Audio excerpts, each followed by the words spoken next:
Binge audio. La mort de George Floyd et le mouvement Black Lives Matter ont depuis 2020 remis sur le devant de la scène les luttes pour l'égalité aux États-Unis.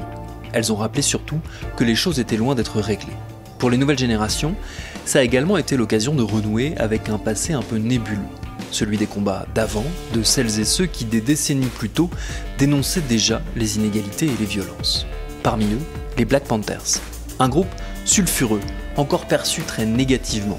Un groupe dont l'histoire est connectée à celle de Jessica Gordon-Bray. En 2019, avant donc ce regain de conscience que j'évoquais plus tôt, elle avait décidé de nous raconter comment elle, qui est née et a grandi en France, s'est trouvée intimement liée aux Black Panthers. Je vous propose de découvrir son récit tout de suite. C'est une coproduction avec la plateforme Sibel. Je suis Thomas Rozek, je suis actuellement en reportage, d'où le son un peu pourri, et vous écoutez Programme B.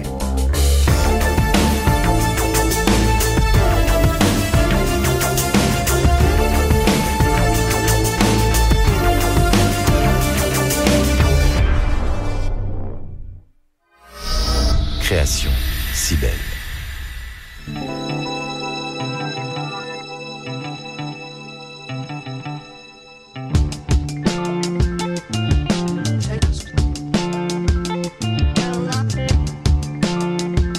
Je vidais l'appartement de ma mère avec ma sœur.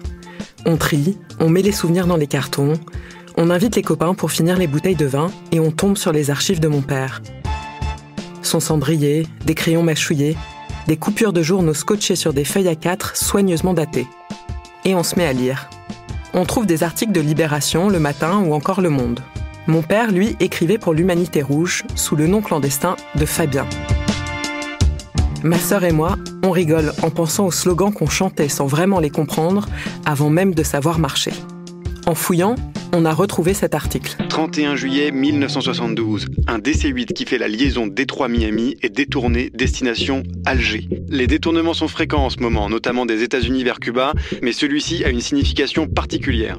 Il est opéré par 3 jeunes hommes noirs et 2 femmes noires accompagnées de leurs 3 enfants. Aucune violence n'est exercée. Les passagers sont débarqués à Miami.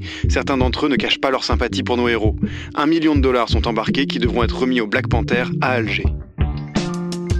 Parmi les pirates de l'air se trouve George Brown, mon parrain, et je veux vous raconter son histoire.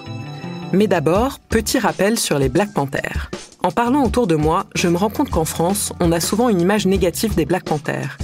On les décrit comme un parti terroriste, extrémiste, violent et même raciste.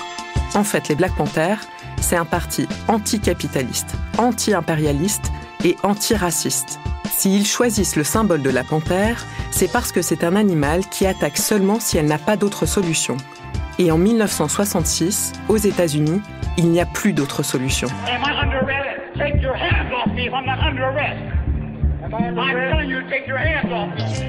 Les Noirs américains sont harcelés par la police et victimes de violences incessantes, ce qui amène un groupe de militants à débarquer systématiquement sur les lieux où la police se trouve. Ils sont armés, prêts à réagir si les choses dégénèrent. C'est la naissance du Black Panther Party for Self-Defense, que tout le monde appelle les Black Panthers.